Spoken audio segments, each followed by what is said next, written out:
আগামী 1 জুন থেকে গণছড়া মহকুমা দুর্গাপুর গ্রামের হরিপুরে শুরু হচ্ছে 5 দিন ব্যাপী বাবা লোকনাথ দেবের বাৎসরিক মহোৎসব। লোকনাথ আশ্রম কমিটির উদ্যোগে আয়োজিত এই উৎসবে বাবা লোকনাথের 136তম তিরোধান দিবস উপলক্ষে 40 প্রহরের হরিনাম যজ্ঞ অনুষ্ঠান অনুষ্ঠিত হবে।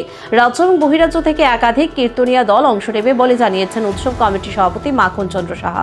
6 জুন ভক্তদের মধ্যে মহাপ্রসাদ বিতরণ করা হবে বলে জানান যুগ্ম সম্পাদক সানামোহন সরকার। এদিকে উৎসবকে কেন্দ্র করে আইন শৃঙ্খলা ও নিরাপত্তা জোরদারের প্রস্তুতি শুরু করেছে গণছড়া থানার পুলিশ প্রশাসন। মঙ্গলবার থানার ওসি অসীম সরকারের আহ্বানে অনুষ্ঠিত এক প্রস্তুতি সভায় উপস্থিত ছিলেন এমডিসি খত্রজয় রিয়াং, ধনঞ্জয় ত্রিপুরার সমাজসেবক বিকাশ চাকমা সহ উৎসব কমিটির সদস্যরা। শান্তি ও সম্প্রীতির পরিবেশ বজায় রেখে উৎসব সফল করার আহ্বান জানান বক্তারা। আজকে 26 তারিখ আমরা আজকে থানাতে সন্ধ্যা 6টার সময় একটা মিটিং কল করি। মিটিংটা এই মর্মে কল করি যে আমরা সামনের মাসের জুন মাসের 1 তারিখ থেকে 6 তারিখ অবধি এই 6 দিন ব্যাপী এখানে একটা বিশাল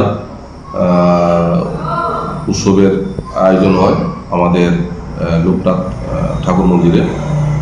তো এখানে প্রতি বছরই প্রচুর লোকের সমাবেশ হয়। প্রতিদিন এখানে 5,000 থেকে 6,000 লোক জমায়েত হয় এবং শেষ দিন যেদিন আপনার 6 তারিখ শেষ দিন, সেদিন প্রায় 15 থেকে 20,000 লোকের সমাবেশ হয় মহাপ্রসাদ নেওয়ার জন্য।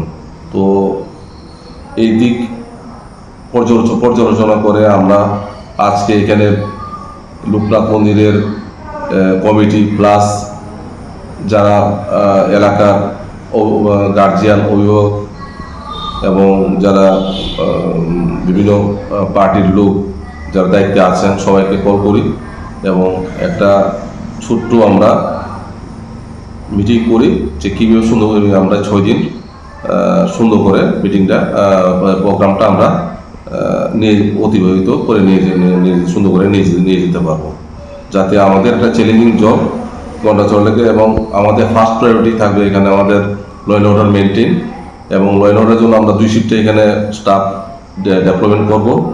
প্লাস এখানে কোনো অপ্রীতিকর কোনো ঘটনা কোনো মতেই চলবে না। কোনো যদি কেউ করে থাকে তার জন্য আমরা পর্যাপ্ত আইনি বন্দোবস্ত অনুযায়ী যা অ্যাকশন নেওয়া সেটা নেব এবং যারা আসবেন, যারা আগন্তুকরা কেন আসবেন দেখার জন্য, উপভোগ করার জন্য মন্দিরের পুজো, আমরা সেটা সুন্দর মতে যাওয়ার জন্য আমরা ট্রাফিক বন্দোবস্ত করব, যাতে এটা স্মুথলি মানুষের যাতায়াত করতে পারে। আর